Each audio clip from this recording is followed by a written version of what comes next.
Okay start. আমার recording এ যারা join করলেন সবাইকে জানাচ্ছি শুভেচ্ছা, অভিনন্দন, সালাম, আদাব। আমি যে জায়গায় দাঁড়ায় আছি একটা বড় বিল্ডিং এর সামনে দাঁড়ায় আছি। অনেকে ভাবতে পারেন যে এটা একটা লন্ডনী বাড়ি কিনা, কারণ এই বিল্ডিংটার মালিক হচ্ছেন গিয়ে যারা মালিক বা পরিচালনা করেন যারা, তারা সবাই লন্ডনী। কিন্তু আমি যে জিনিসটা বলতে চাই, এদের কোনো বাড়িই নাই। আমি গিয়ে দেখলাম যে ওনাদের বাড়িতে থাকার কোনো জায়গাই নাই। কিন্তু নিজে না বাড়ি না করে ওনারা এই কয়েকটা প্রতিষ্ঠান বানিয়েছেন। একটা হচ্ছে গিয়ে মফিজউদ্দিন চৌধুরী দাখিল মাদ্রাসা, আর একটা হচ্ছে গিয়ে জাহানারা চৌধুরী একাডেমি। এইখানের মধ্যে কেরাত থেকে শুরু করে হাফিজিয়া থেকে হাফিজি পড়ানো হয় এবং মডার্ন কম্পিউটার ল্যাব পর্যন্ত আছে, যারা এখানে বিদেশি সিস্টেমে ল্যাবের মধ্যে কম্পিউটার শেখানো হয়।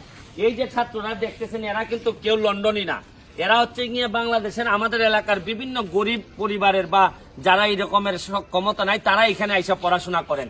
আমি যে কারণে আজকে রেকর্ডিং এ আসছি, চিন্তা করেন যে বাংলাদেশের সিলেটে যে পরিমাণ লন্ডনী বাড়ি আছে, আর এই লন্ডনী বাড়ির নিচে যে পরিমাণ টাকা চাপা পড়ে আছে, এই টাকাটা যদি এদের মতো যদি এইভাবে প্রতিষ্ঠান বানানো হইতো, তাহলে যে বাংলাদেশের স্বপ্ন আপনারা লন্ডনে বসে দেখেন, এই বাংলাদেশ আপনারা বানাইতে পারতেন। আমি শুধু একটা উদাহরণ দেখাচ্ছি।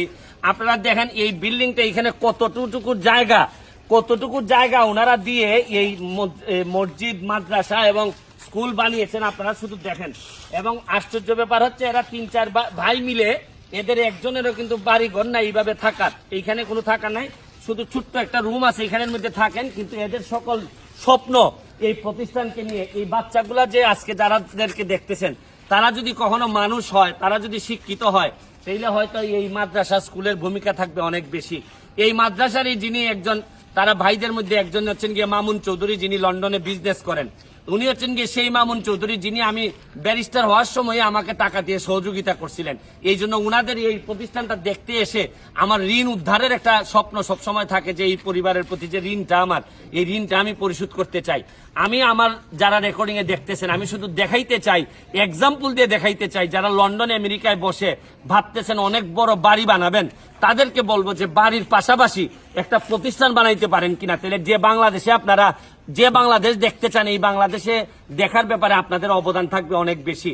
এই পর্যায়ে আমি আপনাদের এই প্রতিষ্ঠান যারা চালান, যারা লন্ডন থেকে এই প্রতিষ্ঠানটা চালান এবং বাংলাদেশে বেশিরভাগ সময় থাকেন, এই প্রতিষ্ঠানেরই একজন হচ্ছেন গিয়ে বরুণ চৌধুরী। উনি ঢাকায় থাকেন, লন্ডন থাকেন, বিভিন্ন জায়গায় থাকেন, তবে সবসময় মন পড়ে থাকে এই মামুন চৌধুরী এবং বরুণ চৌধুরীর মন পড়ে থাকে সবসময় এই মাদ্রাসার জন্য, এই স্কুলের জন্য।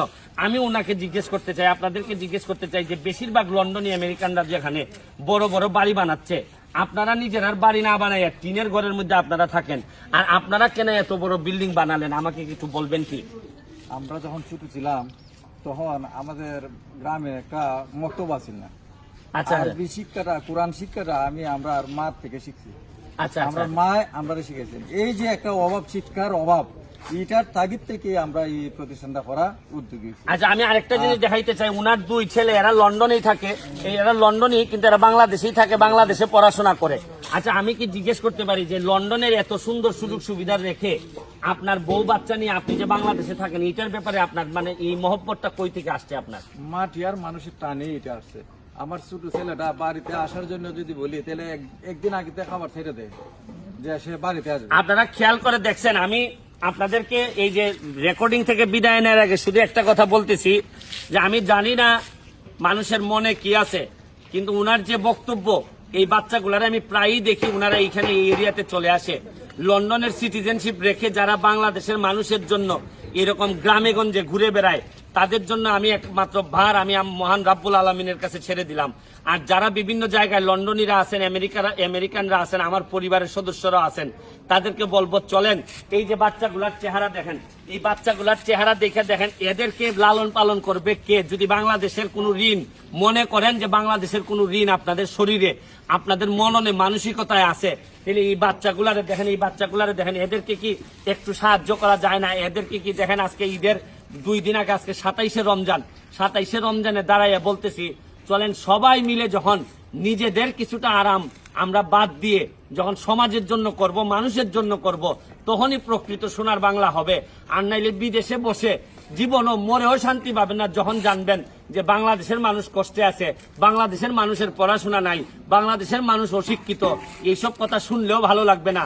এই পর্যায়ে রেকর্ডিং থেকে বিদায় নেওয়ার আগে সবার কাছে দোয়া চেয়ে এই মফিজউদ্দিন চৌধুরী দাখিল মাদ্রাসা এবং এই জাহানারা একাডেমি যারা পরিচালনা করতেছেন তাদেরকে অন্তরের অন্তঃস্থল থেকে আমার অনেক বেশি দোয়া চেয়ে আল্লাহর কাছে দোয়া চেয়ে এবং যারা আরো আছেন বিদেশে তাদেরকে অনুরোধ করব, আপনারাও যদি এইভাবে প্রতিষ্ঠান করেন, আমি চাই আপনাদের প্রতিষ্ঠানে গিয়েও যদি দুই কথা বলে আসতে পারি জীবনকে সার্থক মনে করব।